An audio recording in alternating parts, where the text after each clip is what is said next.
له هلمند څخه په لومړي ځل د پرمختګ خبر.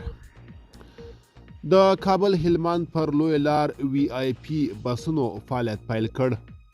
هلمند کې د نهرساج بس ترانسپورتي شرکت له لوري ارادي وی آی پی ځانګړي بسونه د 2,70,000 امریکایي ډالرو په ارزښت د آلمان هیواد څخه راوارد او هرات ولایت کې خریداري کړي چې پرون یې په دغه ولایت کې فعالیت پیل کړ.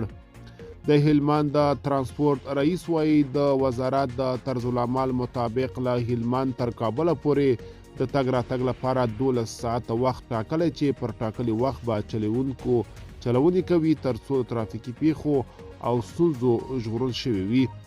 د دې خصوصي ترانسپورتي شرکت مسؤل وایي د وی آی پی بسونه یې تازه له آلمان هیواده وارد کړي چې په عصري سیستم جوړ او ځانګړي سهولتونه لري.